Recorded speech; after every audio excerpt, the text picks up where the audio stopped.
ताम्बूलं प्रतिगृह्यता ताम्बूलं समर्पयामि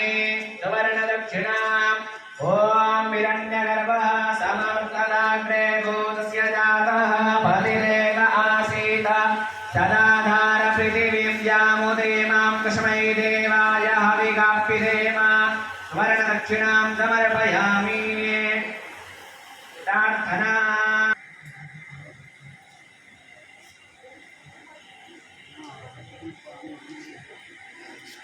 लोग दुर्गा सप्तशती पारायण करेंगे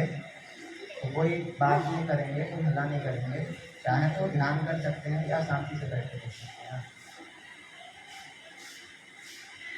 दुर्गा सप्तशती चलेगा, उसमें आपकी जो भी इच्छा हो आप श्री जगदम्बा प्रीत्यर्थे सप्तशती पाठान्वत्वेन पाठे विनियोगः यद्वय्यम्बरं लोके सर्वरक्षाकरं नृणां यन्न कस्यचिदाख्यातं धर्मे ब्रूहि पितामहः ब्रह्मोवाच अस्ति गुह्यतमं विप्र सर्वभूतोपकारकं देव्यास्तुवदं मुख्यं दर्शृणुस्व महामुने प्रथमं शैलपुत्री च द्वितीये महागौरी सीताराम बाबा द्वारा प्रतिष्ठित गौरांग मंदिर प्रांगणे आज सप्तमीर पूजा चलছে।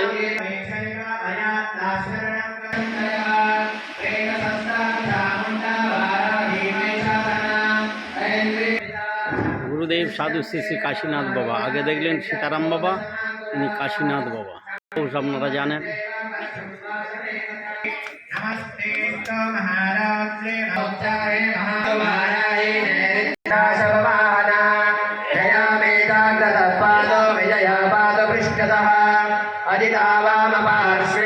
दक्षिणे पराजिता मध्योदिनी रक्षे तुमामूर्ति ग्रहस्थिता मालाहरे नाटे च प्रभो रक्षे यशस्विनी चेत् कर्णमूले तुषे कामाक्षी चिन्मुय्येश्वरी तदा पूतनागाविगावे ब्रह्मुदे महिषवाहिनी कट्यां भगवती रक्षे जानुनी विन्द्यवासिनी जङ्गे महाबला रक्षे सर्वकामप्रदायिनी वल्भयोर्ना